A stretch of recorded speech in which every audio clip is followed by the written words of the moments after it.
on, please turn off the TV. I'm so fed up with all the news of the world every day. Everybody seems to be fighting, and when peace is the one thing, the only thing that we all hope for the world then. But you know what, I agree with you, but I think we're really being unrealistic because it seems so simple, really, right? Why can't everyone live in peace? I mean, this is the question we can ask of every country that has some kind of armed conflict, right? It seems a lot easier to do than to fight useless wars. Yes, if there were peace in the world, right, everyone's life would be much better than now. Because all the money that the government spend on armies and weapons would be spent on education or healthcare or other more important things instead. Right, like job training, things like that. I totally agree with you. But who are we? What can we do to promote peace in the world? It's a great idea. Look, maybe we can try to find something from the internet to see where there are organizations or things we can do. Some type of charities or NGOs, non-governmental organizations that contribute to helping peace. Well, all right, let's take, hey, I just happen to have my phone right here. Okay. Let me take a look and see if we can find something. Okay, sounds good. Let's see.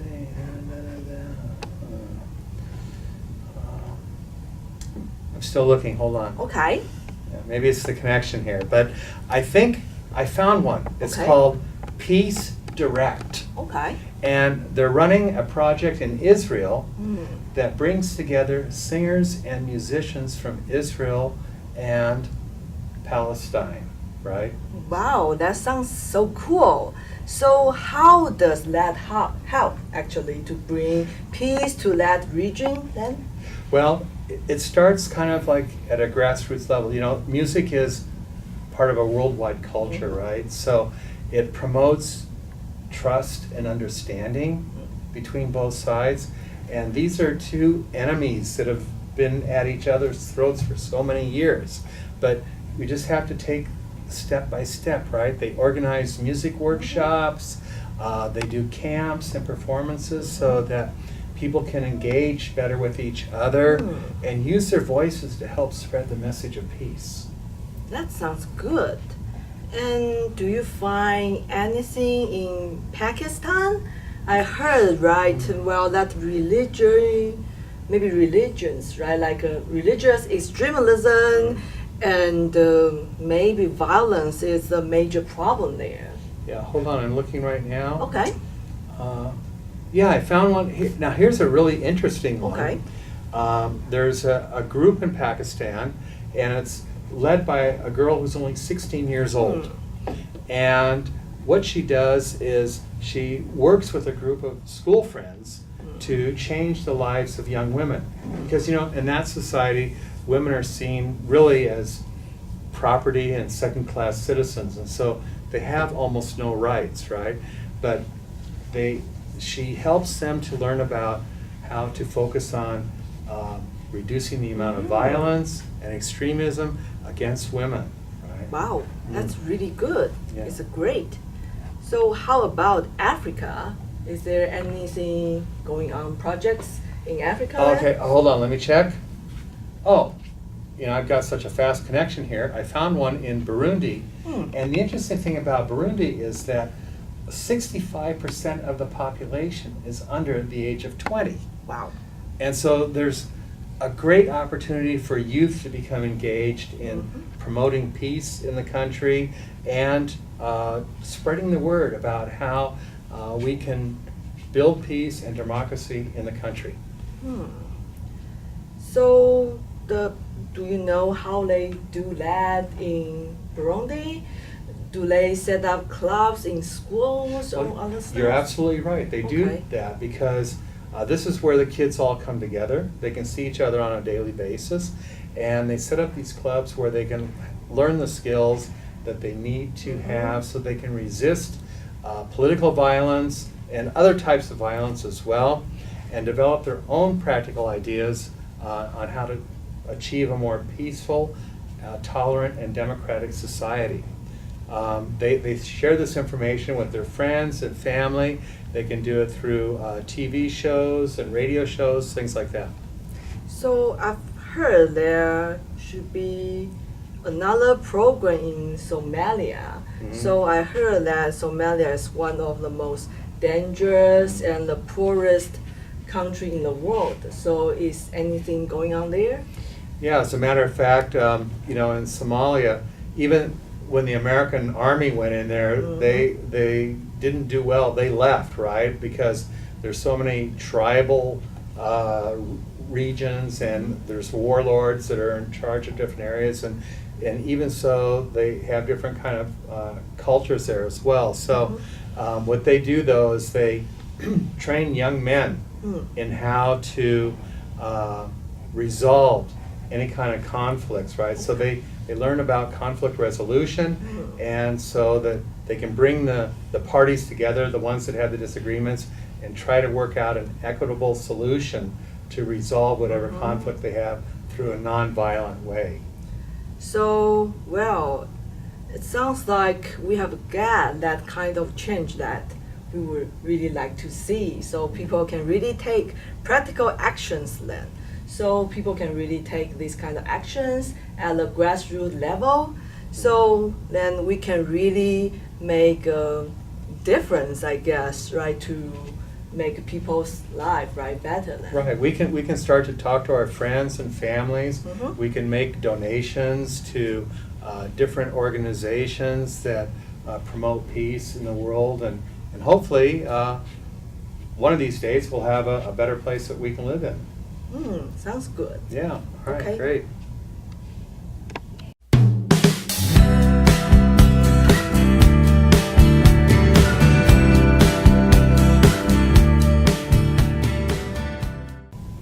So Mike, thanks for joining us today. So we will continue our discussion on conflicts and terrorism. Okay. Thank you. So let's start our talk by thinking about maybe the consequences of this armed conflict. What has been left to clear up after this kind of conflict then? Well, many lives are destroyed. I mean, we can use Syria as an example here, because that has been going on for about 5 years now, and many lives have been lost, and the government is fighting against the rebels. Rebels are fighting against the government. The U.S. is involved. Russia's involved, and it seems like everybody's involved, but there's no solution to the problem. And one of the things that's come out of it actually is that many Syrians have been left homeless because of the war, and so they are looking to survive with their families, and so they have started to migrate towards Europe. And so we see a lot of stories about where the boats have got too many people on it, and they end up drowning and dying and so on and so forth. And but some people make it, and some countries in Europe have begun to accept some of the refugees. I think this is good on one hand, but on the other hand, it's going to create cultural issues. And I think even though maybe they're leaving Syria, they might be bringing their war with them to their new homeland. And they probably have great expectations, and when those expectations aren't going to be met, then there's going to be some animosity, and maybe they will have to act out. There was just, I saw in the news yesterday, a person who actually is a German national, but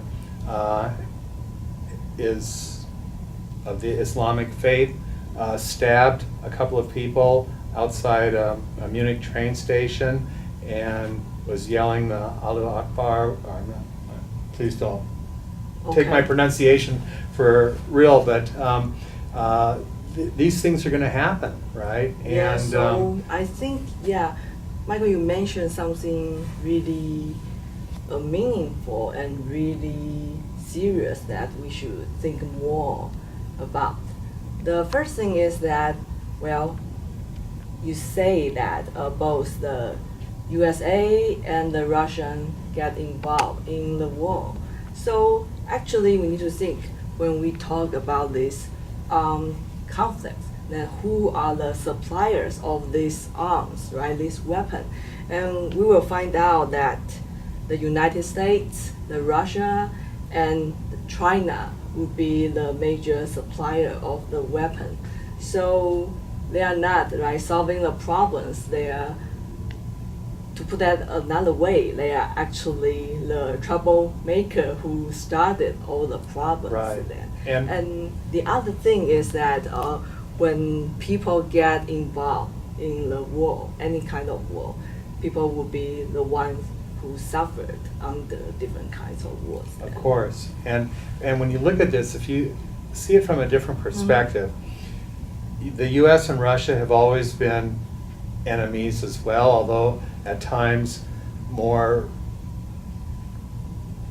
how do I want to say it, more in a sense where they really wanted to engage each other in conflict, but sometimes they do it indirectly, like, oh, we're going to supply the rebels with the arms, just as you said, and Russians are going to supply another group of rebels with arms or they're going to support the Syrian government.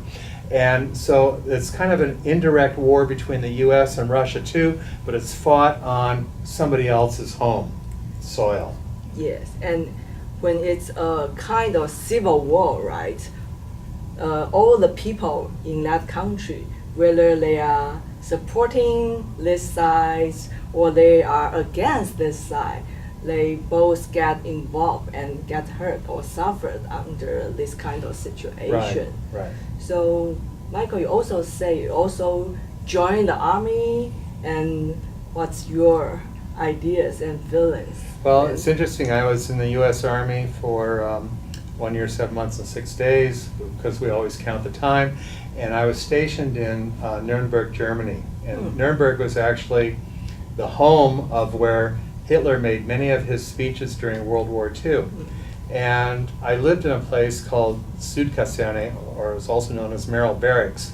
And it's quite interesting because when I was there, you could still see the remnants of World War II from artillery shells that had hit the barracks, and there are these big holes in there and so on that had never been repaired. And it was quite interesting to feel the history there, right?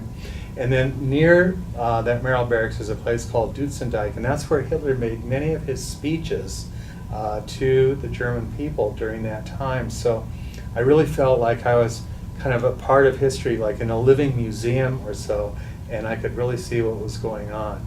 Yeah, so.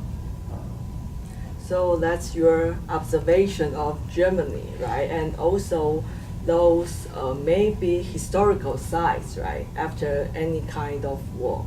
So we do have these different kinds of leftovers, right, after any kind of war. Right. So one thing would be like those bombs or those landmines that had been used, right, and in any kind of war. Right. Then.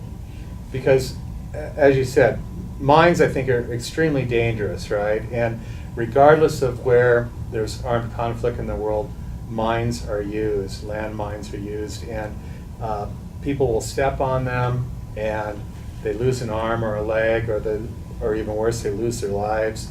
And so I think now the United Nations has put forth some type of organization that it's in charge of trying to remove these mines, but it's easier said than done, because mines can be placed and you have a map of where they are, and then once the enemy has departed the area, the mines still remain. And so when the next group comes in to try to remove them, they don't know where to look either, right? So it's it's quite a painstaking operation to get that done. And I think actually some dogs are actually trained in how to kind of sniff out those mines now too. So, yeah. So, and we are still trying to figure out something after the big wars, right? Like the world wars then. So actually, as you say, you serve for the U.S. Army, and we still get some U.S. Army bases in Asia, like in Japan or in the Philippines, right? Yes. And correct. still, this kind of base all cause some kind of disturbance to the neighborhood, and especially when in these countries, they probably feel hostile, right, towards the U.S. Army. So why now it's 2016 and there are still, right, those U.S. bases? But open? there's a political reason for that as well. And if you look at Korea, the Korean War is still actually going on. There's never been a peace treaty between the North and the South. So the Korean War started in 1950, I believe, and sort of ended in 1953, but both sides are still at war. But for the Americans, and looking at it in a political sense, this maintains our presence in these areas, right? And when we see a country like China starting to develop a lot of different atolls and islands in the South China Sea now, and they're claiming that everything belongs to them, that it's very difficult to have our presence there as well, because a lot of these countries are looking for assistance from us as well. And they see China as the big bully, and so they need some help to kind of restore the image in that area as well.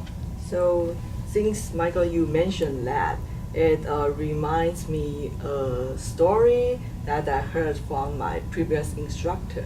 Actually, the war between China and Taiwan, or we say the Republic of China, has not officially ended. So during the past 20 years or more, well, there has been not much action.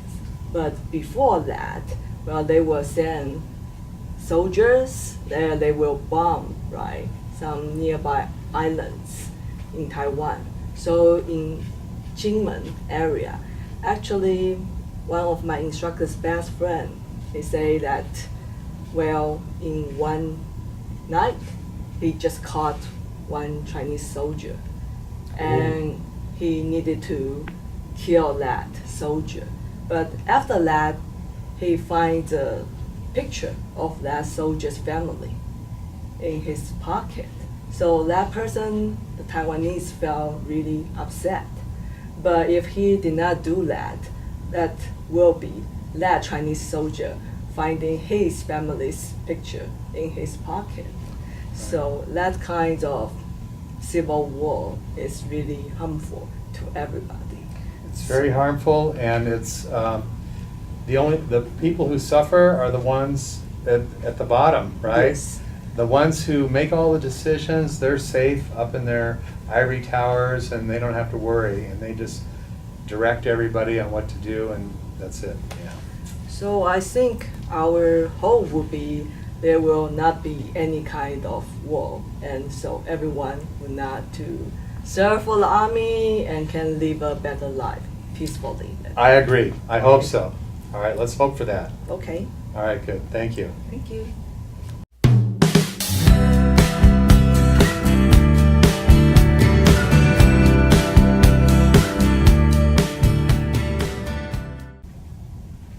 So now let's take a look of the new words we're going to learn in the Armed Conflict and Terrorism unit.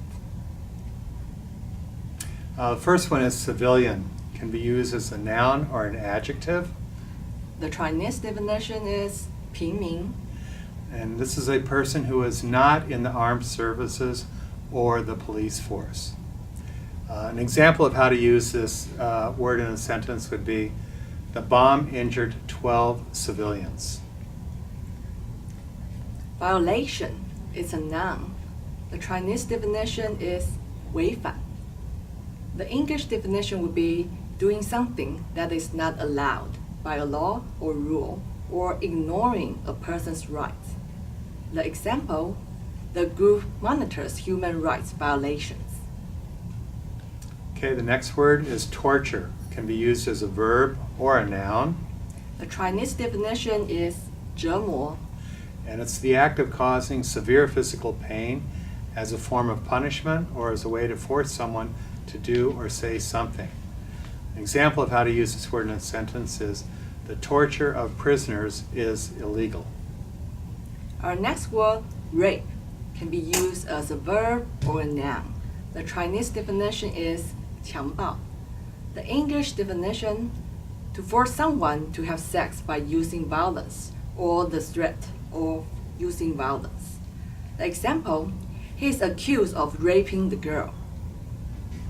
Okay, the next word is refugee, which is only used as a noun. 中文难民. And this is someone who has been forced to leave a country because of war or for religious or political reasons. An example of how to use this word would be, thousands of refugees have fled the area and now live in refugee camps. Next word, displaced, is an adjective. So in Chinese, we would say 流离失所的或是移置的. The English definition would be people have been forced to leave the area or country where they live. Example, the war has displaced thousands of people. Okay, the next word is surrender, and it's a verb. 中文的意思呢是呢投降. And this means to agree to stop fighting or resisting because you know that you will not win or succeed. An example of how to use this word in a sentence would be, the enemy finally surrendered after 3 days of fighting. Next word, humanity. It's used as a noun. 中文是人类或是人性的意思. English definition, all people or humankind. These discoveries will be of benefit to all humanity. The next word would be enslave, which is a verb. 奴役. And it means to make someone a slave and force them to work without pay. An example is, her ancestors were enslaved during the war. Next word, deport. It's a verb. 中文驱逐出境. The English definition would be to force a person who is not a citizen to leave a country. Example, thousands of immigrants have been illegally deported. Next is withdraw, which is a verb, and then withdrawal, which is a noun. 中文的意思都是撤退. And this is to leave an area one has invaded or entered. An example is, the troops were forced to withdraw from the battlefield. Next, to pay the price. It's a verbal phrase. 中文的意思是付出代价. English definition is to suffer the consequences. Example, this morning he is paying the price for his late night out.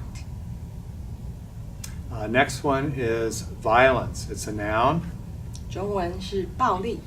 And this is the use of physical force to harm someone or damage something. An example is, they need to learn how to settle their arguments without resorting to violence. Next word, insecure, is an adjective. 中文的意思是不安全的. English definition would be unprotected or at risk. Example, the future of the country is very insecure.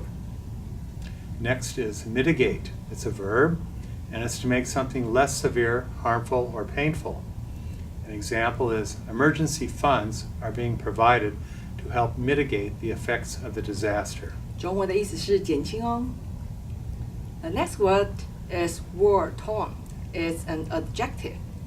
In Chinese, it means 战火纷飞的或是战火摧残的. The English definition would be very badly harmed or damaged by war or torn apart by war.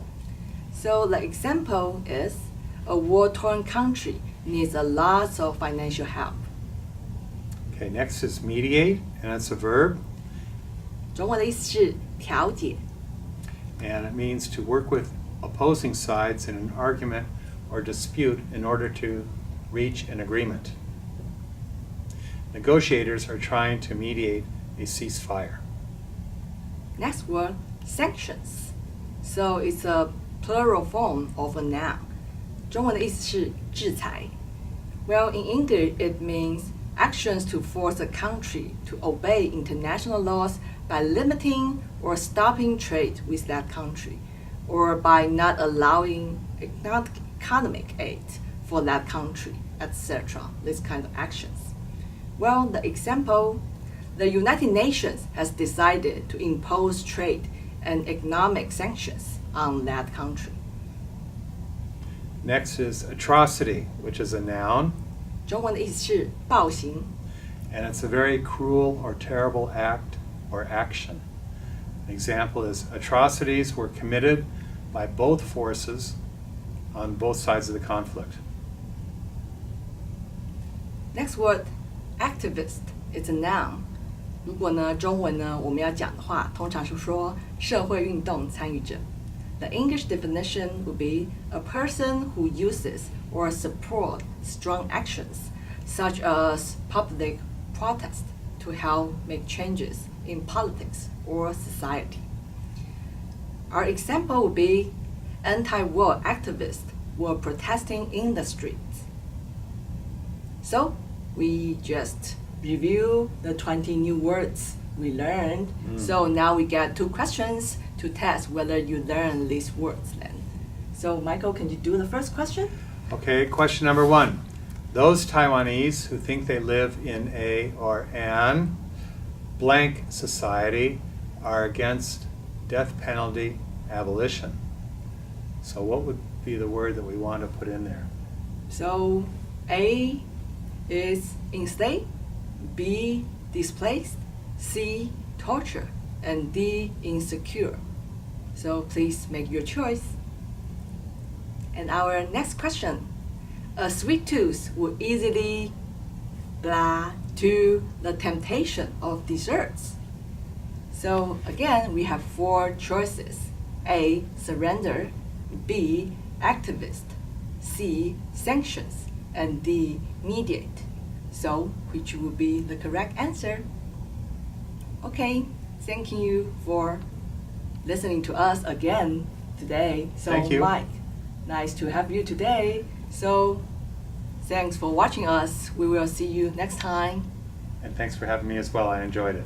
Okay, see you. Bye-bye.